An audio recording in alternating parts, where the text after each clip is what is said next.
Sports Talk World, what is going on today? It is Terrence McCoy here. I appreciate you for joining me today. Leave your comments in the comment section. Don't forget, share with your friends. Somebody else might be interested in this little information I'm about to give right now.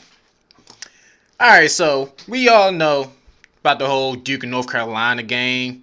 Zion got hurt in 30 seconds. The man blew out his own shoe, for crying out loud. Kind of made me a little upset because I've never seen the kid play before, so I was hyped. But it made things a little interesting. So I'm like, okay, I'm gonna pay attention to this game. How is Duke going to play without Zion? And honestly, both teams didn't play good. We all know the stats. I'll drop them again. Well, some of them. I'll drop some of those stats again. Duke is very, very lucky that North Carolina was not hitting their three-point shots. 2 for 20 behind the three-point line. But also, Duke was shooting 34% from the field. And I'm talking about without Zion at tip-off.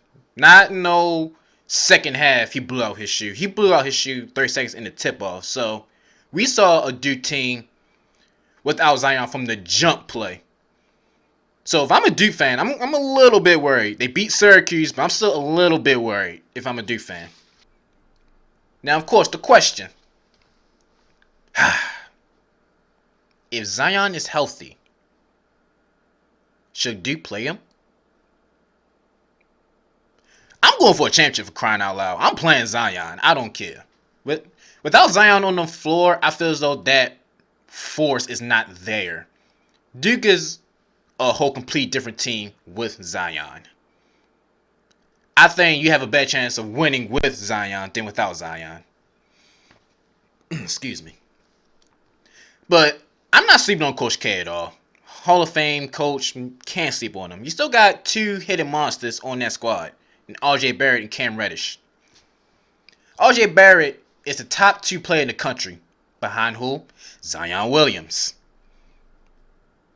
Out of 4 out of 5 games, the man dropped 23 points and played the whole North Carolina game and the whole Syracuse game, which they won, by the way. He's averaging 23 points a game, 7.5 rebounds, and 4.1 assists, while Cam Reddish is averaging 14 points a game, 3.6 rebounds, and 2.2 assists. I think Duke can still go, I won't say far, but they can still make noise. Because you telling me you're Coach K, a Hall of Fame head coach, and you got the top 2 player in the country, and with a Cam Reddish, and you can't make noise? I don't believe that whatsoever. I think they can still make noise. But that is my prediction. So I did find some numbers that I'm very interested in. Duke is always a high contender when it comes to championship games, and at least going. This year they were 88.5, but it falls 10% out of every matchup. And this is without Zion. Without Zion, the chance of them winning a championship is 10.7. At least going to the championship is now 20.1. Why? Why would I leave Zion on the bench if my chances of winning championship is dropping? I get the whole you want this kid to go to the NBA. I get the whole let him sit out. So, because he's a shoo-in for number 1 pick.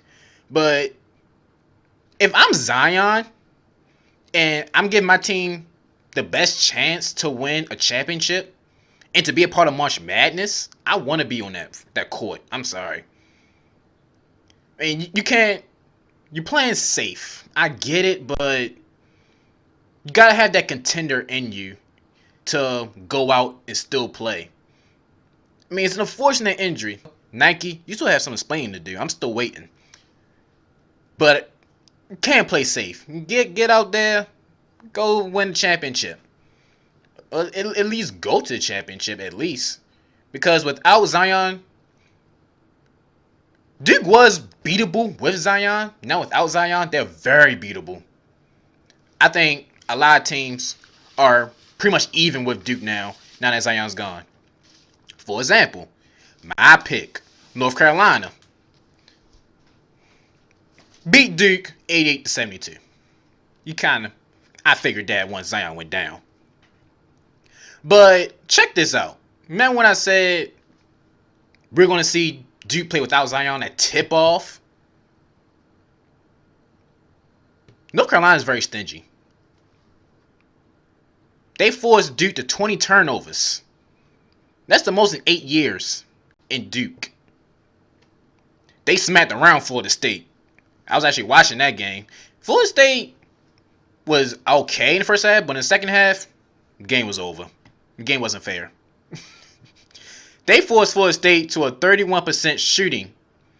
And that's the worst in 2 years in Florida State. So North Carolina is very stingy on defense. And also, 47 rebounds. 13 of those rebounds was offensive rebounds.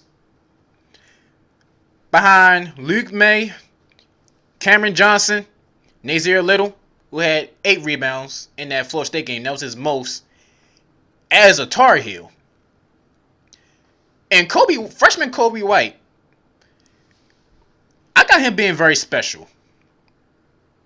I think he's gonna be that key player heading into the tournament. So I got my eyes on him. I think he's gonna be special. North Carolina's beating teams. Actually, they beat 2 top 20 teams without their point guard having big numbers. I mean, he's having 7 for 27, and they're still winning. North Carolina has won 10 out of 11 games since January 12th. So this is a team to really, really look out for. I guess by Duke losing Zion, now the eyes open on these other teams. Like, all right, let's see these other teams who can be. North Carolina. And Virginia also. Definitely can't sleep on Virginia.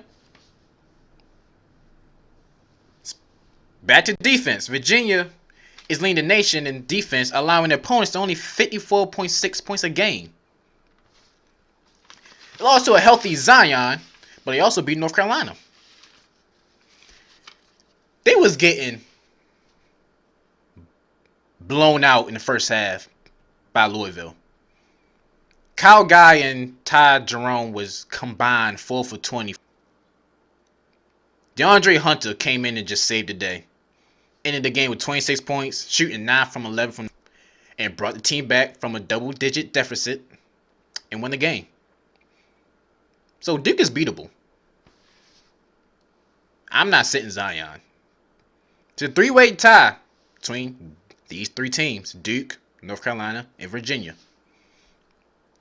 And if Zion's healthy, I'm playing him. I'm not sitting my star player, especially if he wants to play. Let the man play. Because now Duke is now very, very even with these 2 teams. They played Wake Forest and they played the U, but that game they gotta see North Carolina again. I think that's their last game. Yes, it is.